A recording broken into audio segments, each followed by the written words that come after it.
Zoe, are you there? There's something important I need to tell you. I know your dad said I couldn't tell you this, but I think it's unfair to keep this a secret from you. Yes, I'm here. What is it that's so important, Edith? Well, it's about your dad. Seriously, I don't know where to start.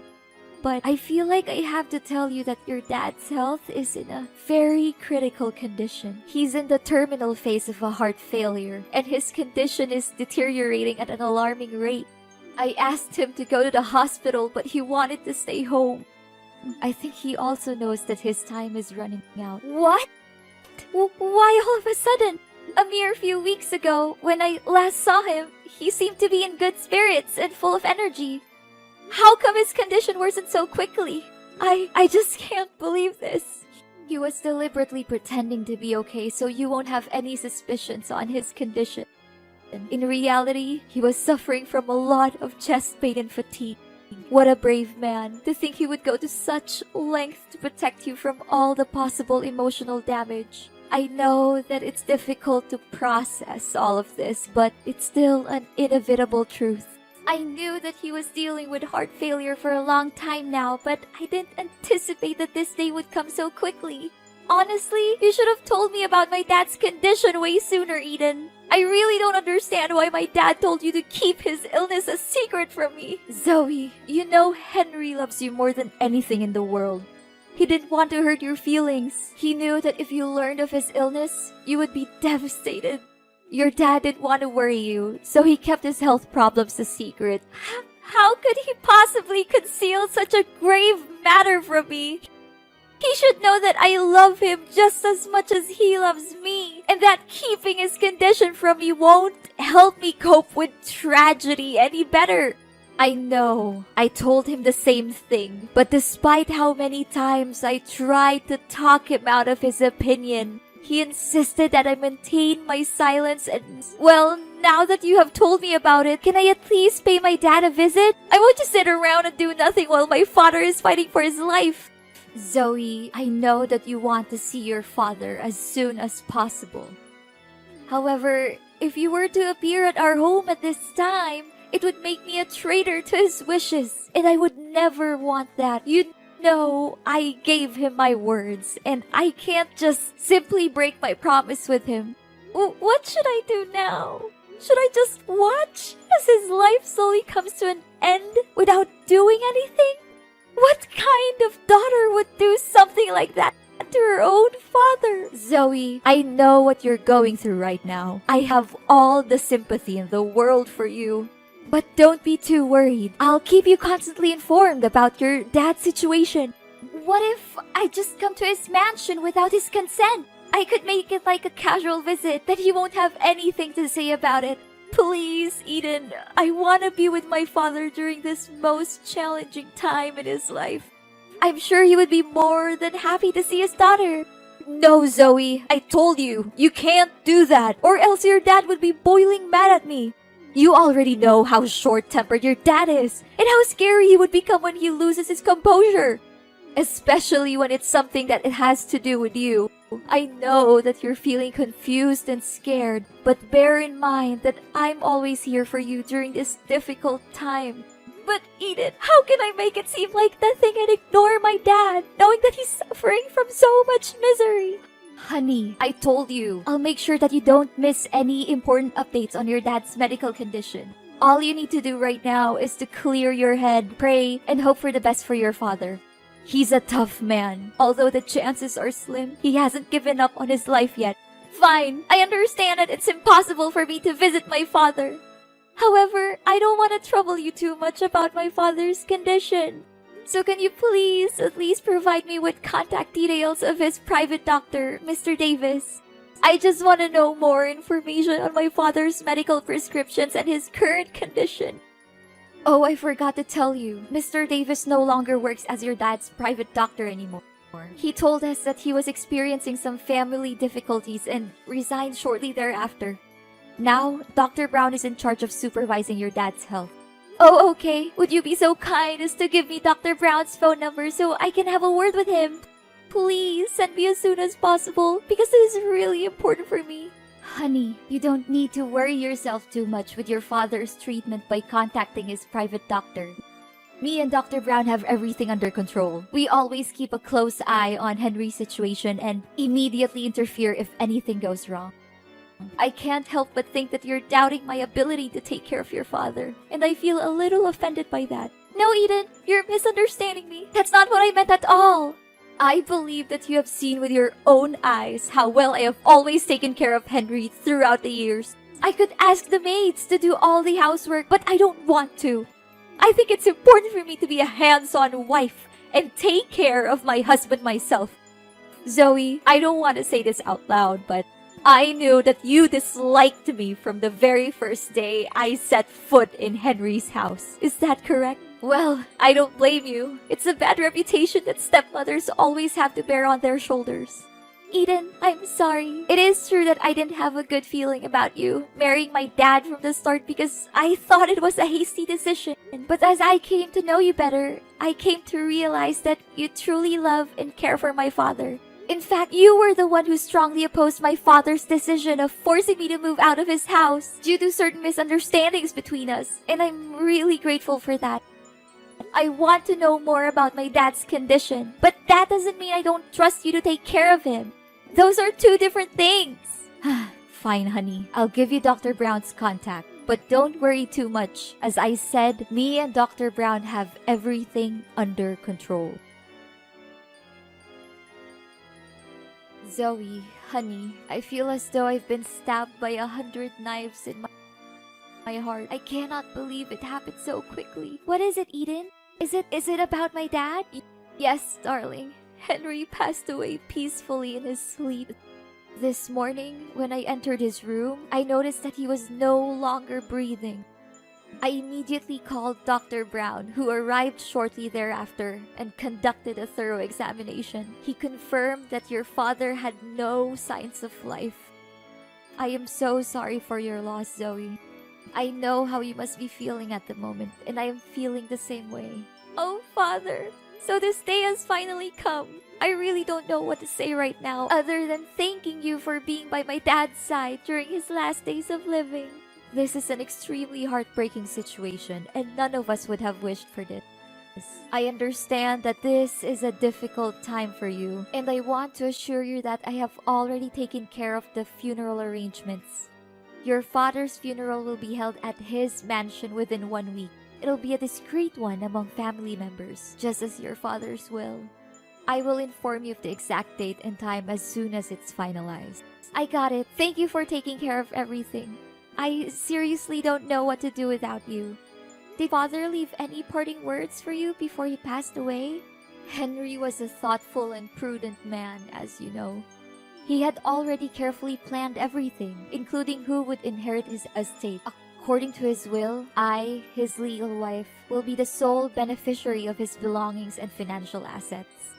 This decision is clearly stated in his testament, and I am confident that you will not contest it. I'm sorry, Zoe, but you will not receive a single penny from your father. I find it weird that he didn't leave me anything in his will. I'm his daughter, and he loves me just as much as he loves you. He even hid his illness from me to protect me. I don't think he would have left me out of his will on purpose. Zoe, just accept that you no longer have a place in Henry's heart. I have been his primary caregiver for many years, and he has come to rely on me more than on you. You may not realize it, but the bond between you and Henry has weakened over time. In fact, he may have stopped caring for you altogether. That is why he decided to leave me all of his assets. He knew that I am the person who deserves them the most. No! It's simply not true what you said. My father's love for me has never diminished, even after my mother's death. The last time we saw each other, he treated me with the same warmth and kindness that he always has. I can confidently state that my father's love for me is unwavering and everlasting. You may continue to cling to your delusion about your father, but you cannot deny the fact that I am the rightful heir to Henry's vast fortune. If you have any objections to your father's will, you are welcome to come to my house and I will show you the testament that he personally wrote. I am confident that you will be able to identify his handwriting and signature very quickly.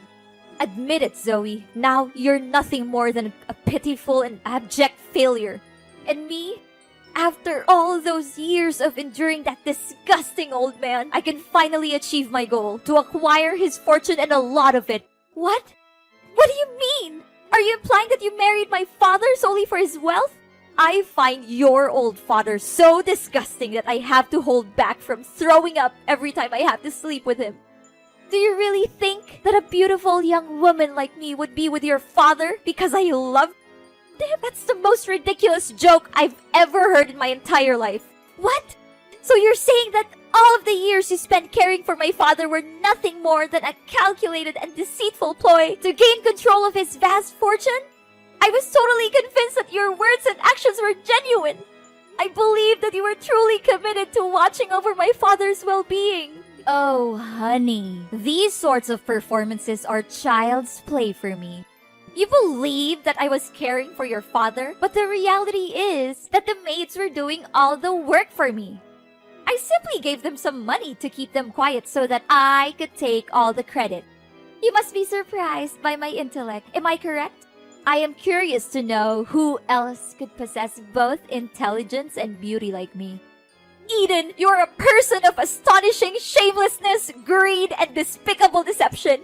I never imagined that you would be that kind of person.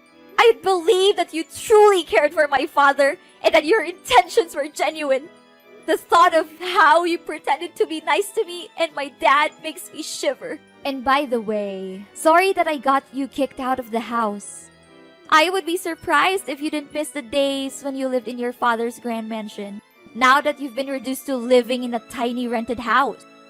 I can only imagine how cramped and uncomfortable it must be for you after being accustomed to such luxury. Well, it is a life that you have earned, one that is fitting for a little brat like you. What? You were the one who orchestrated my being kicked out of the house?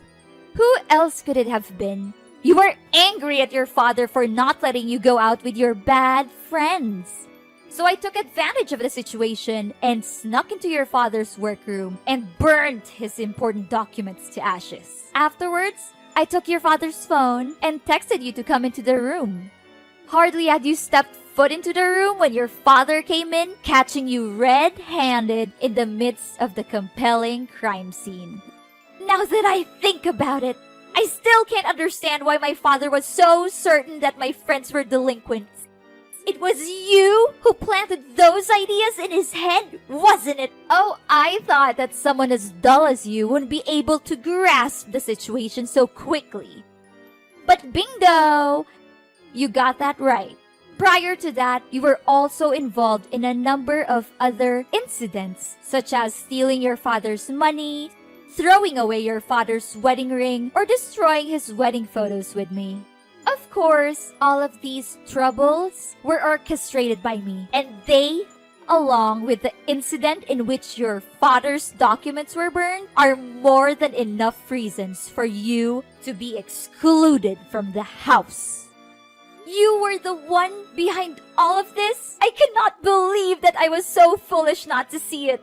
To think that I felt indebted to you for defending me against my father, when in reality, it was all just an act.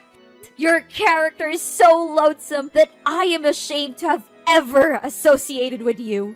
A wicked witch like you will not get away with your sins. You may blame me all you want, but it will not change the reality that your father gave me all of his inheritance, leaving you completely penniless. Do not be too sour, Zoe. Perhaps if you alter your conduct, I would consider giving you a chance to work as a maid in my home.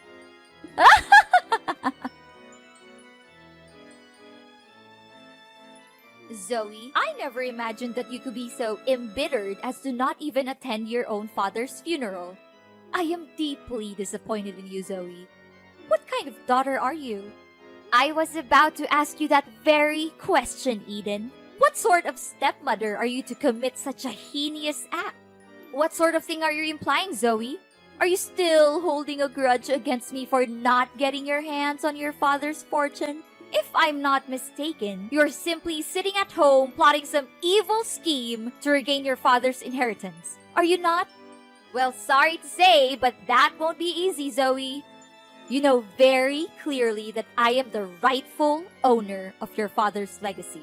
You even saw with your own eyes your father's testament, and you can't even deny that it is your father's own handwriting.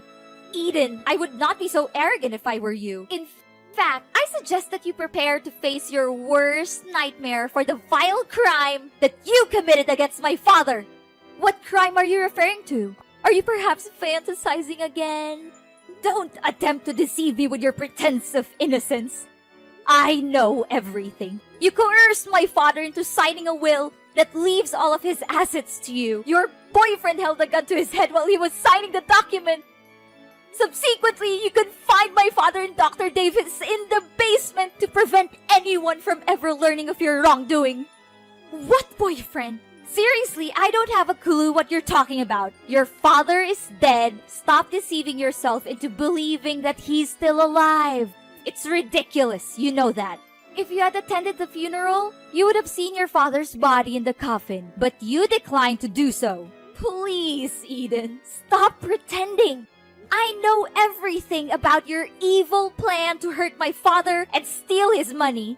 In fact, Dr. Brown is actually your boyfriend, Scott. He has assumed the identity of Dr. Brown in order to stay close to you. If I'm not mistaken, you had intended to marry him had things gone according to your initial plans. What? Don't just level such an accusation against me without any proof to support it. Do you seriously believe that I will allow you to continue defaming me in this manner? I'm calling the police. How dare you deny your crime and ask for evidence? My father and Dr. Davis are the living proof of your wrongdoing. I found them tied up in the basement of my father's mansion, and I was able to free them. The police will soon find out about you and Scott's crime of kidnapping. You should prepare for that. It's useless to deny it because Scott has already confessed. How could he have been so foolish? I refuse to believe it. Don't try to trick me. I won't fall for it. There's no way that Scott would admit everything. I suspected something was wrong from the start, so I asked Dr. Brown for my father's medical records. I found out that he prescribed a drug that my dad was allergic to, which only me and Dr. Davis knew about. I investigated and found out that Dr. Brown is a fraud with no medical knowledge. He eventually pleaded guilty to his crimes and said that you were his accomplice. What? How could Scott be so stupid to commit that simple mistake? I knew that I could never put my trust in that useless man. Don't just blame your boyfriend for your plan failing. You also messed up. I think you thought I would go to my dad's funeral, so you left the house unguarded. That gave me the perfect chance to sneak in and rescue my dad and Dr. Davis from the basement. No! It's unbelievable that someone as dull as you could have figured out my plan so easily. I cannot believe any of this.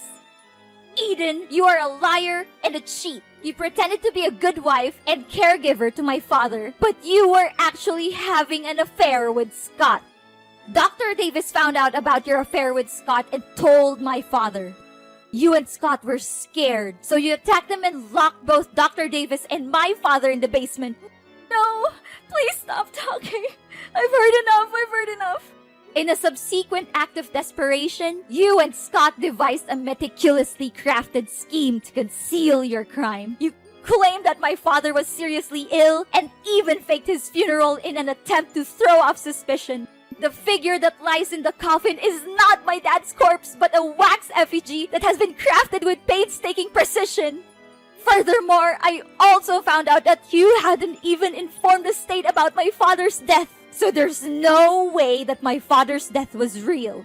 Oh no, I can't believe I figured it all out. Please do not turn me into the authorities.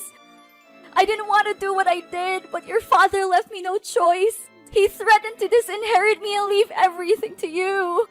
I was afraid of having to give up the lifestyle that was funded by wealth and privilege, which I had been enjoying all the time.